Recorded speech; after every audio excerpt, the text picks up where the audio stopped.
Dans cette vidéo, nous allons voir comment ajouter un scénario de rappel, donc vous avez déjà créé au préalablement, sur un contact.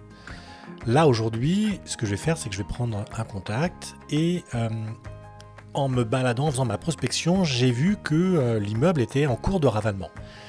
Donc j'ai une routine dans mes scénarios qui font que j'ai toujours les mêmes actions de programmer lorsqu'il y a un ravalement sur un immeuble. D'accord ?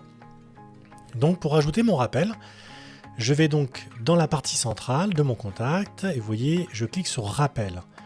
Ensuite, je vais sur le plus ajouter un scénario.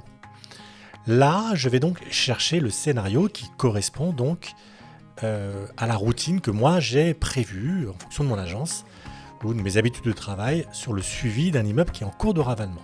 Donc je clique, donc je cherche ma séquence et je clique sur ravalement. Vous voyez qu'en faisant ça, Prospenio vous ressort déjà donc toutes les séquences qui ont été créées par rapport à ça. Et je vais faire sur suivant. Maintenant, il va être important d'établir à partir de quand vous commencez cette séquence. Imaginons que vous avez fait votre prospection ce matin. Nous sommes le 11 mai. Et donc, j'ai pour coutume de faire l'action dans la foulée de la constatation du ravalement. Donc vous voyez ici, moi ce que je vais faire, c'est que je vais faire partir mes tâches directement à partir de ce jour. Donc je vais cliquer maintenant sur ajouter le scénario de rappel. Et en faisant ça, vous voyez qu'il y a une partie scénario présent qui est intégrée, qui s'appelle ravalement.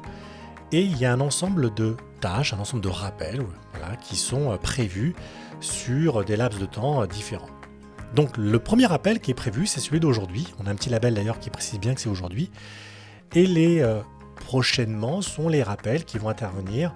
Vous voyez, le 15 mai, l'autre le 19 mai, c'est un rendez-vous.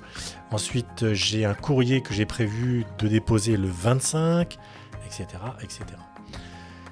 Maintenant, voyons voir un peu comment s'organise justement ce scénario lorsque vous l'ajoutez.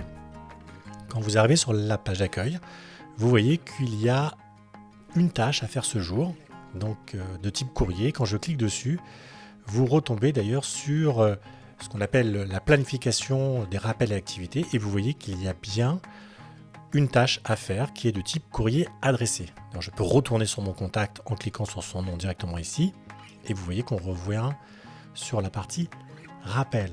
Pour clôturer un rappel, ça fonctionne exactement de la même façon qu'un rappel standard, sauf qu'il est juste programmé, donc ça me permet en un clic de mettre l'ensemble de mes rappels liés à ce type de suivi.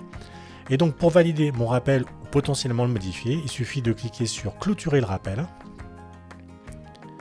Vous voyez que mon rappel a disparu de l'onglet rappel et quand je vais maintenant sur activité, vous voyez que la partie rappel est notée comme clôturée. Donc je peux rouvrir le rappel si je le souhaite, mais là pour l'instant je l'ai clôturé, donc j'ai fait ma tâche.